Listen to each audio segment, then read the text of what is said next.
नमस्कार बच्चों, super NCERT पाठशाला में आपका स्वागत है।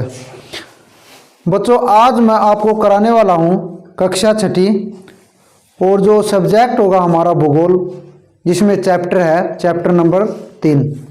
ठीक है, आप जानते होंगे चैप्टर नंबर 3 कौन सा है। हम करेंगे पृथ्वी की गतियां। ठीक है, कौन सा करेंगे? पृथ्वी की गतियां। देखो, एक चीज बताता हूं आपको मैं। हम कर रहे हैं पृथ्वी की गतियां। ठीक है, सबसे पहले एक खास बात बताता हूं। कभी भी कोई भी अगर आप चैप्टर कर रहे हो ना, उस चैप्टर के नाम को पूरी गौर से पढ़ो, उसको पूरी अच्छी तरीके से पढ़ो। देखो क्या है वो शब्द। ठीक है, अगर वो शब्द समझ में आ गया ना, तो ये सोच लो बिल्कुल आधा से भी ज्यादा चैप्टर आपका क्लियर वही हो जाता है। ठीक है, इसमें देखना क्या दे रखा है, पृथ्वी। ठीक है, पृथ्वी के बारे में आपको पता है, पृथ्वी एक ग्रह है। ठीक है, बहुत कुछ बता भी रखा है पृथ्वी। ठीक है, अपने स्थान पर घूमती है, पृथ्वी का आकार चपटा अंडाकार होता है। ठीक है, तो और क्या बता रखा है इसमें? पृथ्वी की गतियां। ठीक है, यही बताना हमको। ठीक है, पृथ्वी की कौन कौन सी गति होती है। ठीक है, गति मतलब किस प्रकार चलती है, किस प्रकार घूमती है। ठीक है, ये बताना हमको। तो मैं आपको बताऊं कि पृथ्वी, देखो सबसे पहले होता है घूर्णन। ठीक है, घूर्णन के बारे में आपने सुना होगा। और मैं जो छठी क्लास के बच्चे हैं उनको मैं ये बताऊं कि जितना भी अपने बुक में जितने भी अभ्यास के क्वेश्चन बनते हैं, ध्यान से देखोगे ना, बिल्कुल आसान तरीके से कर दोगे आप। ठीक है, तो सबसे पहले होता है घूर्णन और एक होता है परिक्रमण। ठीक है बेटा, ध्यान से देखना है। ठीक है, घूर्णन और परिक्रमण ये होती हैं पृथ्वी की गतियां। ठीक है, ध्यान से देखना है। ठीक है, सबसे पहले हम करेंगे घूर्णन क्या होता है। ये अभ्यास के क्वेश्चन में पूछा भी गया है। ठीक है, घूर्णन और परिक्रमा के बारे में बताओ। ठीक है, अंतर बताना, अंतर भी बता देना है। ठीक है, बिल्कुल आसान तरीके से बताएंगे। घूर्णन क्या होता है? जब पृथ्वी अपने अक्ष पर घूमती है, इसको घूर्णन कहते हैं। मतलब कोई भी चीज लगाओ, कोई भी चीज अपने अक्ष के ऊपर घूमती है, मतलब अपने अक्ष के ऊपर घूमती है, अपने ऐसे घूमती है बस वहीं पर। जैसे हम यहीं पर घूम रहे हैं, तो ये होता है घूर्णन। ठीक है, आपको देखा ये दूध बिलोने वाली मशीन, वो घूमती है वहां पर ऐसे, जो उसमें वो घूम रहा है ना, वो अपने वो घूर्णन कर रहा है, क्योंकि वो एक जगह पर वहीं पर घूर्णन कर रहा है। ठीक है, इस चीज को घूर्णन कहते हैं। ठीक है, एक जगह पर घूमना, इसको घूर्णन कहते हैं। ठीक है, अपने अक्ष पर घूमना, अपने अक्ष पर घूमना होता है घूर्णन। ठीक है, परिक्रमण क्या होता है? परिक्रमण कभी सुना है? बोले की परिक्रमा करके आनी है। ठीक है, मंदिर का वार का परिक्रमा कर लो। ठीक है, तो परिक्रमा क्या होती है? किसी भी वस्तु के या किसी भी कोई भी वस्तु, कोई भी चीज है, उसके बाहर के चक्कर लगाना। ठीक है, तो क्या कहते हैं? पृथ्वी, ये लगा लो, ये सूर्य है। ठीक है, ये पृथ्वी है। तो पृथ्वी अगर सूर्य के बाहर के चक्कर लगाती है, तो इसको कहेंगे हम परिक्रमण, परिक्रमा। और पृथ्वी खुद वहीं पर लगातार घूमती रहती है, इसको क्या कहेंगे? घूर्णन। समझ में आई ना? पृथ्वी अगर यहीं पर घूम रही है अपने अक्ष के ऊपर, तो घूर्णन है। और पृथ्वी अगर जो सूर्य के बाहर के चक्कर लगाती है, यानी सूर्य के बाहर के परिक्रमा करती है, इसको क्या कहते हैं? परिक्रमण। समझ में आया? ठीक है, और आसान तरीके से करना है। इस चैप्टर में जितने भी जो मेन पॉइंट दे रखे हुए हम करवाएंगे। मेरे हिसाब से तो आपको घूर्णन और परिक्रमण के बारे में पता चल गया। ठीक है, अब जो खास चीज करवाने वाला हूं मैं, ध्यान से देखना बेटा। ये हमने बना दी पृथ्वी। ठीक है, ये क्या बना दिया? मैं यह बना दी पृथ्वी। ठीक है, इसमें पृथ्वी को हमें बिल्कुल समतल तरीके से काटेंगे। बिल्कुल समतल। समतल क्या होता है? हम नहीं, ये नहीं कहते ग्राउंड को बिल्कुल समतल कर दो। ठीक है, बिल्कुल समान। ठीक है, पृथ्वी को हमें बिल्कुल समतल काटेंगे एक बार। ये हमने बिल्कुल समतल काट दिया इसको। पृथ्वी के कक्ष में, पृथ्वी के कक्ष मतलब इसके हिस्सों में इसको बिल्कुल समतल काट दिया हमने। तो ये क्या कहलाएगा, ये आपके अभ्यास में पूछा भी गया, ये कहलाएगा कक्षीय समतल। कक्षीय समतल, ठीक है। तो कक्षीय समतल, कक्षीय हो गया पृथ्वी के कक्ष में, ठीक है, और समतल हो गया ये बिल्कुल समतल काट दिया हमने, बिल्कुल बराबर भागों में, बिल्कुल सीधा। ठीक है, एक चीज और बता दूं, मैंने कल करवाया था कि जो पृथ्वी होती है थोड़ी ही तिरछी घूमती है। क्या, पृथ्वी थोड़ी तिरछी घूमती है। ठीक है, ये मैंने बताया था उत्तरी ध्रुव, और ये कौन सा बताया था, ये दक्षिणी ध्रुव बताया था। ठीक है बेटा, ये कौन सा बताया था, ये उत्तरी ध्रुव और ये दक्षिणी ध्रुव। हमसे पूछा क्या जाएगा, हमसे पूछा क्या जाएगा, जो ये अक्ष होता है ना, उत्तरी अक्ष का झुकाव, उत्तरी अक्ष, उत्तरी अक्ष का झुकाव कक्षीय समतल की तरफ कितना होता है। समझ में आया, ये पूछा गया कि उत्तरी कक्ष का झुकाव कक्षीय समतल की ओर कितना होता है, और यही हमको बताना है। ठीक है, ये कितना झुका हुआ है इसकी तरफ, कितने डिग्री पर झुका हुआ है, ये बताना हमको, ये कितनी डिग्री पर ये झुका हुआ है। ठीक है, ये तो हमको पता है। अगर हम इसको सीधा यहाँ पे मिलाएंगे, इसको सीधा मिलाएंगे तो ये तो 90 डिग्री का हो गया। ठीक है, और ये भी मैंने आपको बता दिया कि उत्तरी अक्ष और दक्षिणी अक्ष ये थोड़े ही तिरछे होते हैं। ठीक है, समझ में। ठीक है, और ये यही हमको बताना है जो कक्षीय समतल की तरफ उत्तरी अक्ष कितना झुका होता है। तो ये झुका होता है 66.5 डिग्री। ठीक है बेटा, इसका ध्यान में रखना है, ये क्वेश्चन पूछा जाएगा। क्या पूछा जाएगा, ये उत्तरी अक्ष कक्षीय समतल की तरफ कितना झुका होता है, 66.5 डिग्री। आराम से देखना है। ठीक है, तो एक और बात बताता हूं, हाँ, इसमें आपकी दे रखी है, हम लगाए ये जो सूर्य की जो किरणें हमारी पृथ्वी की एक तरफ पड़ती है ना, और दूसरी तरफ अंधेरा रहता है और एक तरफ प्रकाश रहता है, इस प्रक्रिया को क्या कहते हैं, इस प्रक्रिया को क्या कहते हैं, ये भी मैं आपको बताऊंगा। आसान तरीके से करके बताएंगे हम। ये लगा लो कि ये सूर्य है। ठीक है, ये क्या हो गया, ये सूर्य हो गया। ठीक है, सूर्य की किरण इधर आई, सूर्य की किरण इधर आई, समझे कुछ। तो इधर आई तो ये कहां तक जा सकती है, ये लगभग यहां तक आ सकती हैं, ये यहां तक आ सकती हैं, समझे कुछ। ठीक है, ये इस वर्त तक आ सकती हैं, इतने वर्त तक, इतने चक्कर तक आ सकती हैं। ये क्या होगा, एक वर्त का हो गया, और इस वर्त के ऊपर नहीं आएंगी ये, इस साइड क्या होगा, अंधेरा होगा, और पृथ्वी अपने अक्ष के ऊपर घूमेगी, फिर ये इधर आ जाएगा, ये इधर आ जाएगा, इधर दिन हो जाएगा, इधर रात हो जाएगी, समझे कुछ। ठीक है, तो जो ये दिन रात की प्रक्रिया को क्या कहते हैं, ये हमको बताना है। ठीक है, आपके अभ्यास के क्वेश्चन में ये पूछा जाएगा।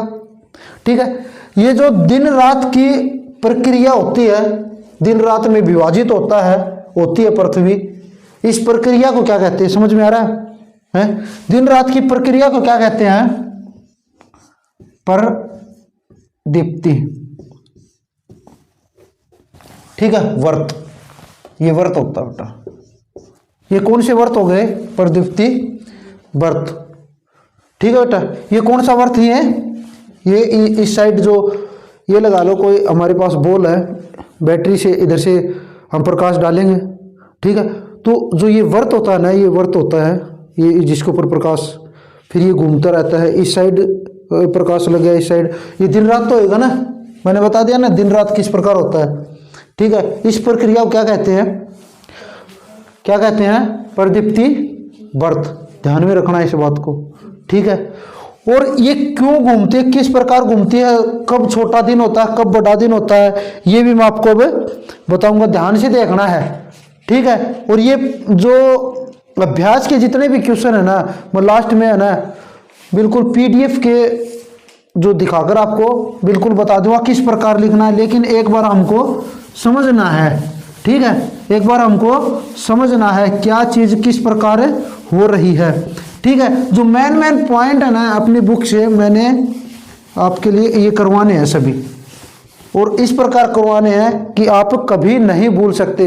एक चीज़ और है आपके बुक में नोट देखना कि किसने सबसे पहले ये बताया कि पृथ्वी गोल है। किसने सबसे पहले ये बताया कि पृथ्वी गोल है? तो ये एक किसने बताया था? जो ये थे खगोल शास्त्री थे। कौन? आर्यभट्ट। किसने बताया? खगोल शास्त्री थे आर्यभट्ट। ठीक है, याद रखना ऐसी ऐसी बात बहुत इंपॉर्टेंट होती है, हमको पता होना चाहिए कि सबसे पहले किसने बताया कि पृथ्वी गोल है। एक खगोल शास्त्री थे। कौन है? खगोल शास्त्री थे कौन? आर्यभट्ट। ठीक है, याद रखना है। देखो एक और चीज बताता हूं मैं। 4 वर्षों में एक लाइन है गजब, इस लाइन के जो हम ध्यान से देखना है पूरा चैप्टर क्लियर हो जाएगा। 4 वर्षों में प्रत्येक वर्ष के बचे हुए 6 घंटे मिलकर एक दिन यानी 24 घंटे के बराबर हो जाते हैं। समझ में आया मैं क्या कह रहा हूं? क्या कह रहा है? 4 वर्षों में 4 वर्षों के बचे हुए 6 घंटे। देखो ये क्या होगा? ये एक साल में सूर्य के बाहर से 365 दिन में चक्कर लगाती है, इतना पता चल गया। लेकिन 365 और 6 घंटे कितने? 365 6 घंटे सूर्य के बाहर के चक्कर लगाती है। और 6 घंटे मिले, दूसरी साल 6 घंटे मिले, तीसरी साल 6 घंटे मिले और चौथी साल 6 घंटे मिलेंगे। ये कितने हो गए? 6 दूनी 12, 6 तीन 18, 6 चौके 24। ये हो गए 24 घंटे, यानी एक और दिन बढ़ गया, एक और दिन रात बढ़ गया। ठीक है, 24 घंटा में तो होता है एक दिन रात में। तो आपको पता है चौथी साल एक दिन आता है 29 फरवरी। कौन सा दिन आता है? 29 फरवरी। ठीक है, पता है। और जो 29 फरवरी का दिन आता है 4 साल बाद, उसको हम किस नाम से जानते हैं? उस वर्ष को लीप वर्ष के नाम से जानते हैं। ध्यान में रखना है इस बात को। ठीक है, हर एक साल में 365 दिन और 6 घंटे, 365 दिन 6 घंटे। इसको हम इस प्रकार भी लिख सकते हैं 365 1/4, यानी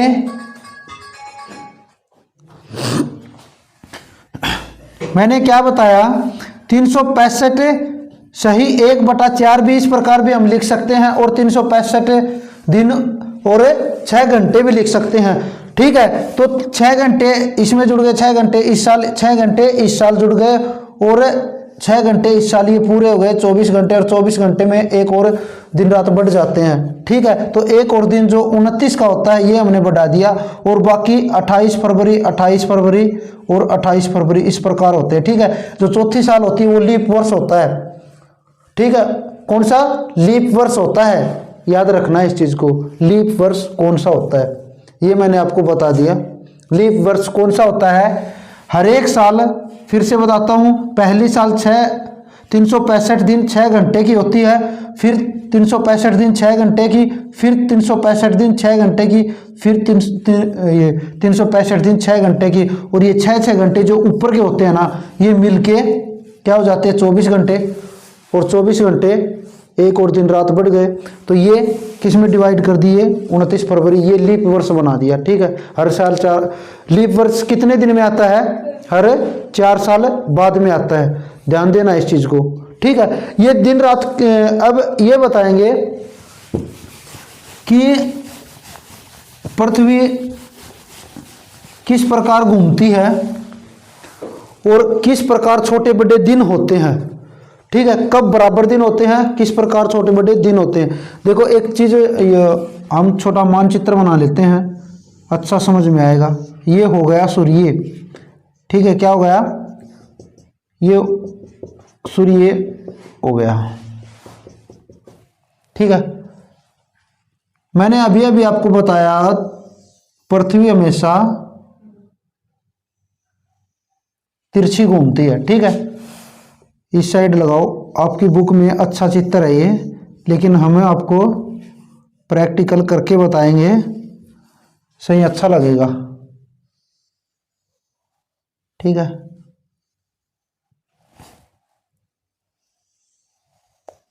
ध्यान से देखना है, बहुत कुछ सीखने को मिलेगा।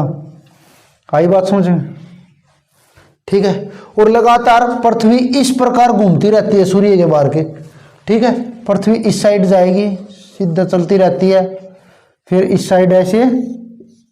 ठीक है, इस साइड समझने की कोशिश करनी है बेटा। ठीक है, समझने की कोशिश करनी है बस। ठीक है, ये क्या है? ये है पृथ्वी। ये कौन सा है? उत्तरी ध्रुव। ठीक है, और ये दक्षिणी ध्रुव। याद रखना है, ये उत्तरी ध्रुव और ये दक्षिणी ध्रुव। ये उत्तरी ध्रुव है और ये दक्षिणी ध्रुव। उत्तरी ध्रुव और दक्षिणी ध्रुव, इनको याद रखना है। ठीक है, देखो इधर से सूर्य का प्रकाश लग रहा है, इधर से सूर्य का प्रकाश लग रहा है। ठीक है, इधर जब पृथ्वी इस यहाँ पर आ जाती है, मतलब कितने महीने में आएगी ये? कितने महीने में? 3 महीने में लगभग यहाँ पर आ जाएगी। तो 3 महीने बाद यहाँ पर आ जाएगी, तो पृथ्वी सूर्य का जो प्रकाश है पृथ्वी को इस साइड लगेगा सबसे ज्यादा से ज्यादा। ठीक है, और फिर 3 महीने बाद फिर यहाँ पर आ जाएगी पृथ्वी। ठीक है, और 3 महीने बाद यहाँ पर, और फिर वापस वहां पर। ठीक है, ध्यान से देखना है। तो मतलब 6 महीने के बाद यहां पर आ जाती है और 6 महीने के बाद वहां पर आ जाती है। हम शुरुआत यहां से करते हैं। ठीक है, नहीं चलो यहां से करते हैं शुरुआत। देखो क्या है, अब आप बता सकते हो चित्र को देखकर, सूर्य की तरफ सबसे ज्यादा कौन से ध्रुव का झुकाव है? कौन से ध्रुव का झुकाव है सूर्य की तरफ? दक्षिणी ध्रुव का है। ठीक है, आपको दिख रहा है दक्षिणी ध्रुव सूर्य के ज्यादा झुकाव में है। ठीक है, और पृथ्वी हमेशा तिरछी घूमती रहती है, घूमती रहती है। ठीक है, और एक चीज और बताऊं, हम कौन से ध्रुव में है? हमारा भारत कौन से ध्रुव में है? उत्तर ध्रुव में। हमारा भारत उत्तरी ध्रुव में है। जब सूर्य की जो किरणें सबसे ज्यादा दक्षिणी ध्रुव पर होती है, दक्षिणी ध्रुव जब झुकाव होता है, ठीक है, हमारे साइड सर्दी होगी या गर्मी होगी? क्या होगा? सर्दी होगी, क्योंकि दक्षिणी ध्रुव में सबसे ज्यादा प्रकाश लगता है। ठीक है, क्योंकि दक्षिणी ध्रुव में सबसे ज्यादा प्रकाश लगता है। ठीक है, ध्यान में रखनी है इस बात को। और हमारी तरफ जब सबसे बड़ा दिन होता है 21 जून, और यहां पर कौन सा होता है? यहां पर सबसे बड़ा दिन होता है 22 दिसंबर।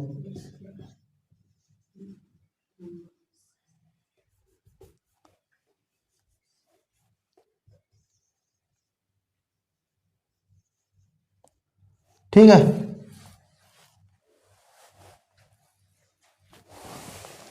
DECEMBER। ठीक है, दिसंबर, समझ में आई? ठीक है, यहां पर जब ध्यान में रखनी है ये बात को, जब दक्षिणी ध्रुव का झुकाव सूर्य की तरफ होता है, जब यहां पर क्या होती है? सबसे बड़ा दिन होता है। यहां पर कौन सी ऋतु होती है? गर्मी होती है यहाँ पर, और हमारी तरफ क्या होती है? सर्दी। ठीक है, इसको क्या कहते हैं? इसको कहेंगे हम दक्षिणी अयनांत। इस प्रक्रिया को क्या कहेंगे? दक्षिणी अयनांत। और इसी प्रकार जब यहां से 22 दिसंबर के तो यहां पर होता है, और जब इसी प्रकार घूमकर यहां पर आ जाती है पृथ्वी, ठीक है, यहां पर आ जाती है, झुकाव सूर्य की तरफ कौन से ध्रुव का है? कौन से ध्रुव का है? उत्तरी ध्रुव का है। ठीक है, उत्तरी ध्रुव का है। तो यहां पर क्या होगा, उत्तरी ध्रुव में फिर गर्मी होगी। ठीक है, सबसे ज़्यादा गर्मी होगी। ठीक है, अब यहाँ पर गर्मी होगी। ठीक है, और सबसे बड़ा दिन होगा वो 21 जून का होगा। ठीक है, 21 जून का होगा। ठीक है, और जो सबसे छोटी रात 21 जून की होगी। ठीक है, और ये जो आ गए यहाँ पर, हम बताएं यहाँ पर वे कौन से दिन है, बार बार पूछा जाता है, वे कौन से दिन है जो दिन और रात बराबर होते हैं। ठीक है, ठीक है, कौन कौन से दिन होते हुए, एक तो होता है 21 मार्च, और यहां से इधर आ गया तो 23 सितंबर। क्या, 23 सितंबर। ठीक है, 23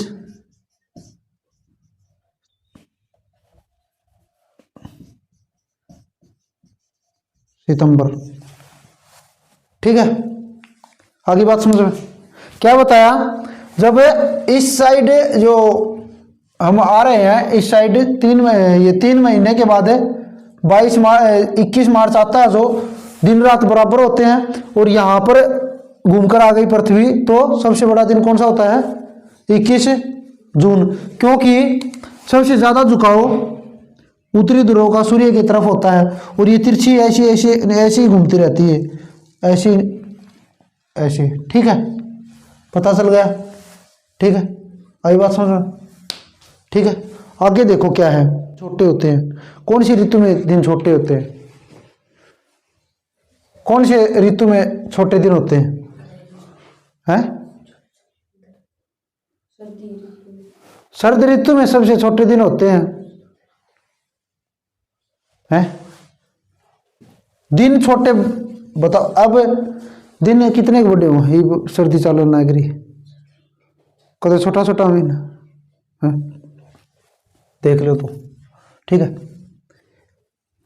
अब अभ्यास के क्वेश्चन करवाएंगे। देख, मेरे हिसाब से तो हो गया, बस ये है, 2-3 बात थी। आई बात समझ है।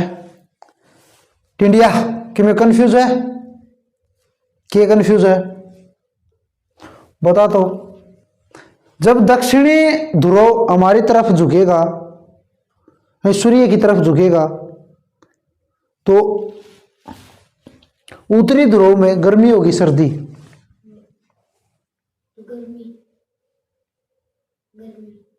गर्मी कैसी होगी भाई, जब दक्षिणी ध्रुव पर सूर्य की तरफ झुकेगा तो क्या होगा।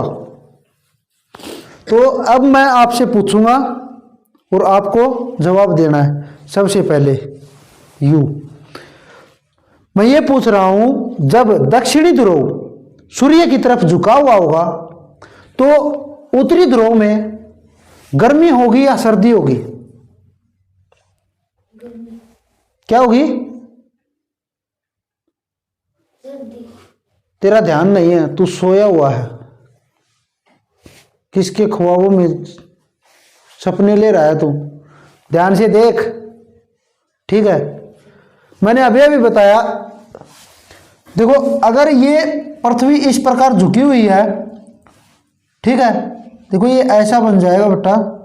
ठीक है, और ज्यादा सूर्य का प्रकाश किस साइड लगेगा, इस साइड लगेगा।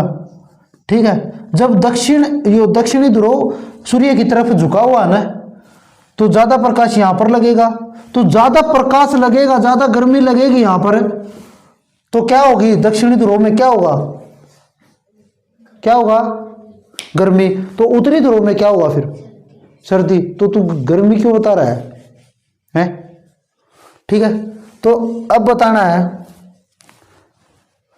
दीपक, ये बता, अगर मैं ये कहूं कि उत्तरी ध्रुव सूर्य की तरफ झुका हुआ है, तो उत्तरी ध्रुव में गर्मी होगी या सर्दी होगी, गर्मी। क्या होगी, शाबाश, गर्मी होगी, बहुत बढ़िया।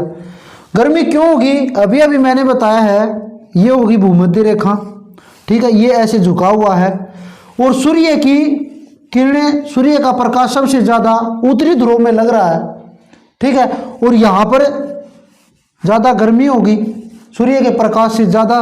अपने ये नहीं कहते घाम आ गया तो सही नहीं लग गया, जो ज्यादा घाम लग गया उड़े ज्यादा गर्मी हुआ है, ठीक है, तो सबसे ज्यादा यहां पर प्रकाश लगेगा तो यहां पर क्या होगी? उत्तरी ध्रुव में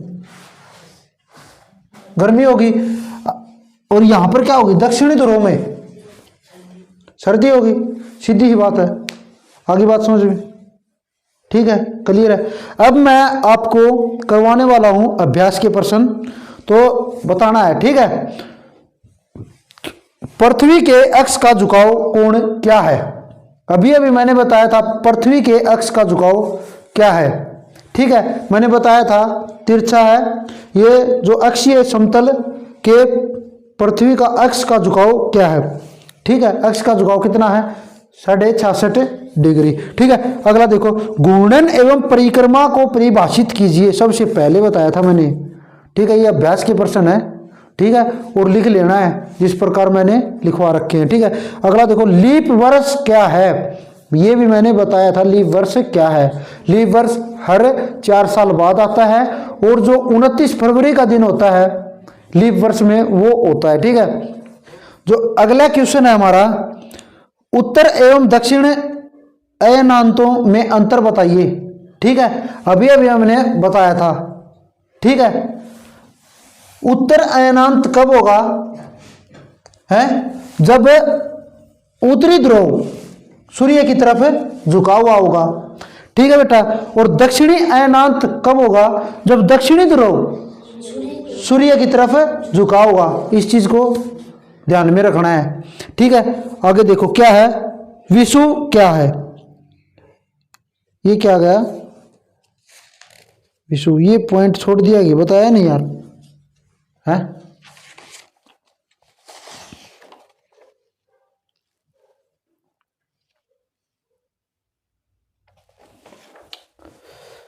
ये तो मैंने बताया ही नहीं, ठीक है। ये तो देखो दक्षिणी अयनांत हो गया और ये उत्तरी अयनांत हो गया। जो ये जब पृथ्वी यहां पर आ जाती है, ठीक है, ये बराबर होते हैं दिन, ठीक है बेटा। तो सूर्य बिल्कुल यहां पे पड़ता है ना, तो बराबर पड़ता है, लगभग दिन और रात बराबर होते हैं, समझ में आया? तो इसी प्रक्रिया को क्या कहते हैं? जब दिन और रात बराबर होते हैं, इसी प्रक्रिया को क्या कहते हैं? विषुव, ठीक है बेटा, ध्यान में रखना है, ठीक है। विषुव क्या है? जब दिन और रात बराबर होते हैं, उन दिनों को या उस प्रक्रिया को क्या कहते हैं? विषुव कहते हैं, ध्यान में रखना है, ठीक है। आगे देखो, दक्षिणी गोलार्ध में उत्तरी गोलार्ध की अपेक्षा उत्तर एवं दक्षिण का अयनांत अलग अलग समय में होता है, क्यों? ठीक है, समझ में आया क्या बोला मैंने? दक्षिणी गोलार्ध में उत्तरी गोलार्ध की अपेक्षा में उत्तर एवं दक्षिण का अयनांत अलग अलग होता है, क्यों?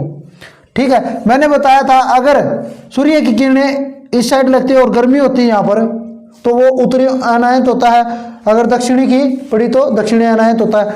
तो ये अलग अलग होते हैं, क्यों होते हैं? ठीक है, क्योंकि जब यहाँ पर उत्तरी गोलार्ध जब झुका हुआ होता है, उत्तरी ध्रुव झुका हुआ होता है, तो ये यहाँ पर गर्मी होती है, और दक्षिणी ध्रुव यहाँ पर झुका हुआ होता है, तो यहाँ क्या होती है? यहाँ पर गर्मी होती है, इसलिए अलग अलग होते हैं, अभी बताया है। ठीक है, और लिखने का तरीका मैं बता दूंगा किस प्रकार लिखना है, ठीक है, देख लेना आप। अगला देख लो, ध्रुवों पर लगभग 6 महीने का दिन एवं 6 महीने की रात होती है, क्यों? ध्रुवों पर 6 महीने का दिन और 6 महीने की रात होती है, क्यों? देखो बेटा, 6 महीने, लगभग 6 महीने यहाँ पर रोशनी रहेगी, लगातार चलता रहेगा, वहां तक जाएगा ना, तो इसमें क्या रहेगा? दिन रहेगा लगभग। तो इसे 6 महीने का दिन, 6 महीने लगभग बड़े दिन रहेंगे, तो दिन कहलाएंगे। और वहां पर जाने के बाद, ठीक है, ये 6 महीने की यहाँ पर क्या हो जाएगी? रात हो जाएगी। ठीक है, फिर दक्षिणी ध्रुव के 6 महीने का दिन आ जाएगा, समझ भाई? 6 महीने के बाद छोटे दिन होने शुरू हो जाएंगे ना, समझने की कोशिश करना, लिखना किस प्रकार है ये मैं आपको बता दूंगा। ठीक है, देख लेना है। ठीक है, देखो अगले जो सही चिन्ह लगाने हैं क्वेश्चन जो ऑप्शन वाले वे हैं। ठीक है, पृथ्वी की सूर्य के चारों ओर की गति को क्या कहा जाता है? पृथ्वी की सूर्य के चारों ओर गति को क्या कहा जाता है? पृथ्वी अगर सूर्य के चारों ओर गति कर रही है तो इसको क्या कहेंगे? परिक्रमा कहेंगे। ठीक है बेटा, अगला देखो, सूर्य की सीधी किरणें विषुवत वृत्त पर किस दिन पड़ती हैं? विषुवत पर सीधे किस दिन पड़ती है? देखो यहां पर पड़ती हैं और यहां पर पड़ती हैं। ऑप्शन मैं आपको दे रहा हूं, 21 मार्च, 21 जून, 22 दिसंबर। आप बताना। तो ये क्या हो गया? 21 मार्च हो जाएगा। ठीक है, न ही 22 दिसंबर होगा और न ही 21 जून होगा। समझ में आई? ठीक है, अगला देखो, गर्मी में क्रिसमस का पर्व कहाँ मनाया जाता है? गर्मी में क्रिसमस का दिन कहाँ मनाया जाता है? ये होगा ऑस्ट्रेलिया में। ठीक है, हमारे यहाँ तो जब कल है 25 दिसंबर को, हमारे यहाँ पर तो 25 दिसंबर को क्या होती है? सर्दी होती है। और ऑस्ट्रेलिया में गर्मी होती है, क्योंकि ऑस्ट्रेलिया कहाँ पे है? दक्षिणी ध्रुव में पड़ता है। ठीक है, और दक्षिणी ध्रुव में 22 दिसंबर के दिन क्या होती है? गर्मी होती है दक्षिणी ध्रुव में। ठीक है, और हमारे उत्तरी ध्रुव में सर्दी होती है। ठीक है, आगे देखो, ऋतुओं में परिवर्तन पृथ्वी की किस गति के कारण होता है? घूर्णन, परिक्रमण, गुरुत्वाकर्षण। बताओ किसके कारण होता है? नहीं, घूर्णन के कारण कैसे होगा? घूर्णन तो 24 घंटों में एक चक्कर लगाती है, 24 घंटे में एक चक्कर लगाती है। तो क्या रात, पूरे रात में गर्मी सर्दी सब कुछ हो जाती है क्या? नहीं होती है। तो फिर घूर्णन कैसे होगा? ये क्या होगा? ये परिक्रमण होगा बेटा। ठीक है, देखो परिक्रमण होगा, लगातार ऐसे चलती रहती है और अलग अलग ऋतुओं में बढ़ती रहती है। वहां पर सर्दी होगी, शीत होगी, फिर वसंत आएगी, फिर लगातार फिर गर्मी आ जाएगी। ठीक है, वर्षा ऋतु आ जाएगी, अलग अलग ऋतु आती रहती हैं। ठीक है, और ये पृथ्वी मतलब घूमती रहती है जिद। ठीक है, आगे बात समझ में? तो इसमें क्या होगा? परिक्रमण। और आगे दिए गए हैं खालिस्तान भरो। ठीक है, ये मैं आपको दे रहा हूं, ये कमेंट में आपको बताना है। ठीक है, इनके आंसर आपको बताना है, ये आपके लिए छोड़ दिए हैं क्योंकि मैंने पूरा चैप्टर करवा दिया है क्लियर। ठीक है, आपको समझ में नहीं आया है तो कमेंट करके बता देना है। ठीक है, क्या बताया है? एक लीप वर्ष के में कितने दिनों की संख्या कितनी होती है? ठीक है, ये भी आपको बताना है। ठीक है, पृथ्वी की प्रतिदिन की गति को खालिस्तान कहते हैं, ये भी आपको बताना है। ठीक है, पृथ्वी सूर्य के चारों ओर खालिस्तान कक्षा में घूमती है, ये मैंने आपको बता दिया, ये भी आपको बताना है। 21 जून को सूर्य की किरणें खालिस्तान रेखा पर सीधी पड़ती है। ठीक है, 21 जून को कौन सी रेखा पर ये सूर्य की किरणें सीधी पड़ती है, ये भी आपको बताना है। अभी बताया था मैंने। ठीक है, खालिस्तान ऋतु में दिन छोटे होते हैं, ये भी आपको बताना, ये बिल्कुल आसान है। ठीक है बेटा, तो चैप्टर हमारा क्लियर हो गया। ये कल हम अगला चैप्टर करेंगे। समझ में अगर नहीं आया है तो कमेंट करके बता देना है। ठीक है बेटा, और काम पूरा करना है। किस प्रकार लिखना है ये मैंने आपको बता दिया है, और जो समझाया है उसको सही तरीके से देखोगे ना तभी समझ में आएगा। अगर ऐसे ही छोड़ दोगे ना, ठीक है भाई ठीक है, उसमें कुछ नहीं है। ठीक है बेटे, कल करेंगे अगला चैप्टर। ठीक है, गुड नाइट सभी को।